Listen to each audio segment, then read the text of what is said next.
Science of the week में हम आपका फिर से वेलकम करते हैं। इस वीडियो में हम आपको इस हफ्ते के सबसे अहम साइंटिफिक इवेंट्स के बारे में बताएंगे। तो चलिए शुरू करते हैं। हमारा जो आज का पहला अपडेट है वो है इटली के प्रिसाना ग्लेशियर के बारे में। आपको पता ही है कि इस वक्त पूरी दुनिया में ग्लोबल वार्मिंग का खतरा मंडरा रहा है और कई सारे ग्लेशियर्स तेजी से पिघल रहे हैं। इन ग्लेशियर्स में एक ग्लेशियर इटली का प्रिसाना ग्लेशियर भी है।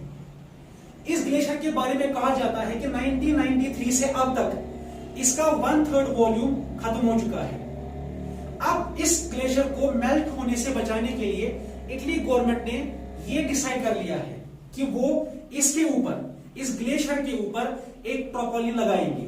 जी हाँ, मतलब अब इस पूरे ग्लेशियर पर एक ट्रापोलिन लगाया जाएगा जिससे इसकी मेल्टिंग रोकी जा सकती है।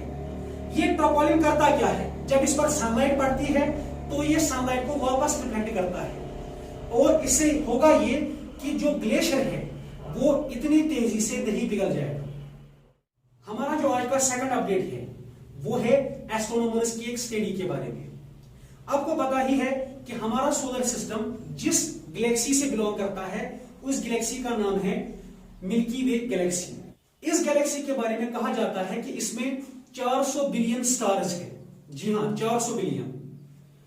उन स्टार्स में से 7% स्टार्स जी टाइप के हैं, मतलब 7% स्टार्स ऐसे हैं जो सन से मिलते जुलते हैं। इसी डेटा को मद्देनजर रखकर अब एस्ट्रोनॉमर्स ने यह दावा किया है कि मिल्की वे गैलेक्सी में जमीन जैसे 6 बिलियन प्लैनेट्स हो सकते हैं। जी हाँ, 6 बिलियन प्लैनेट्स मिल्की वे गैलेक्सी में जमीन जैसे हो सकते हैं।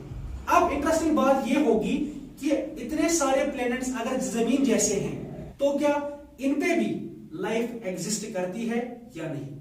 हमारा जो आज का तीसरा अपडेट है वो है सोप बबल्स के बारे में। जी हाँ, सोप बबल्स।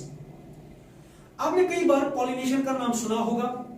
पॉलिनेशन होता है जब एक फ्लावर से पोलन ग्रेन्स उठते हैं और दूसरे फ्लावर पर जाते हैं। लेकिन ये जो पोलन ग्रेन्स उठते हैं एक फ्लावर से दूसरे फ्लावर पर, ये खुद ही नहीं उठते हैं बल्कि उनको एक फ्लावर से दूसरे फ्लावर तक ले जाने के लिए कई सारे एजेंट्स होते हैं। उनमें से जो सबसे अहम एजेंट है वो होते हैं बीज। जी हाँ, हनी बीज। लेकिन आपको पता ही होगा इस बायोस्फीयर में क्या क्या प्रॉब्लम्स आज हो रही है।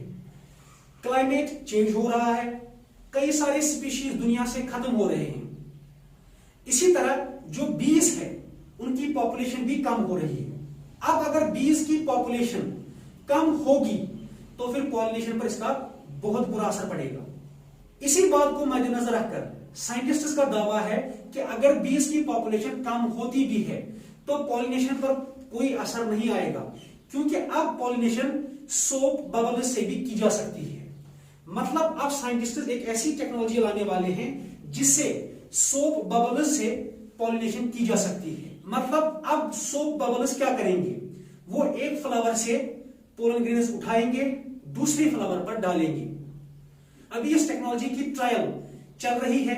अब देखना यह है कि क्या यह कामयाब होती है या नहीं।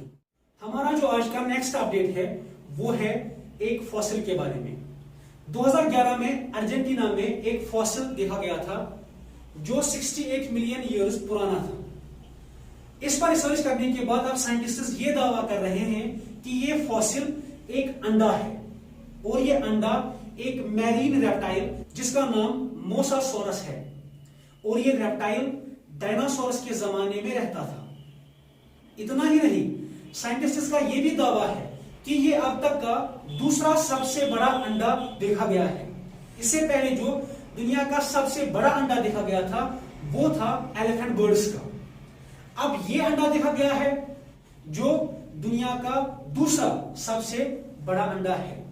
इसके साइज के बारे में मैं आपको बता दूं कि इसका साइज 8x11 इंच है। इसके बाद जो हमारा आज का नेक्स्ट अपडेट है वो है डेक्सामेथासोन ड्रग के बारे में। ऑक्सफोर्ड यूनिवर्सिटी के कुछ रिसर्चर्स ने यह कहा है कि dexamethasone drug corona virus patients के लिए काफी ज्यादा फायदेमंद होने वाला है। आपको इस ड्रग के बारे में यह पता होना चाहिए कि यह ड्रग पहले 1960 में आर्थराइटिस और अस्थमा के लिए यूज किया जाता था। अब यही ड्रग कोरोना वायरस पेशेंट्स के लिए यूज किया जाता है, और जब इसको कोरोना वायरस पेशेंट्स के लिए यूज किया गया तो रिसर्चर्स का दावा है कि रिजल्ट जो है वो पॉजिटिव आए हैं। मतलब साफ है कि अब कोरोना वायरस पेशेंट्स के लिए ये दवाई काफी कारगर साबित होने वाली है, और इसी से अब उनका इलाज भी किया जाएगा। हमारा जो आज का नेक्स्ट अपडेट है वो है माइस के बारे में, मतलब चूहे के बारे में। आपने हाइबरनेशन का नाम सुना ही होगा। हाइबरनेशन होता है लंबी नींद सोना, और ये लंबी नींद अक्सर बालू सोया करते हैं। जी हाँ, कुछ दिन पहले साइंटिस्ट्स ने यह दावा किया है कि माइस के ब्रेन में, मतलब चूहे के ब्रेन में एक सेल होती है, उसको बोलते हैं क्यू न्यूरॉन। ये सेल पूरी तरह से एक्टिवेट नहीं होती है, लेकिन अगर ये एक्टिवेट हो जाती है तो माइस भी हाइबरनेशन में जा सकता है। मतलब बालू की तरह चूहा भी एक लंबी नींद सो सकता है।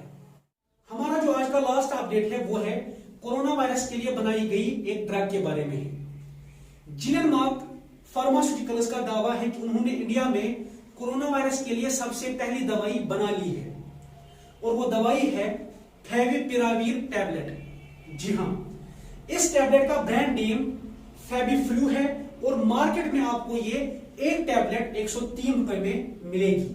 जी हाँ, अब देखना यह है कि क्या ये टैबलेट वाकई में कारगर साबित होती है या नहीं।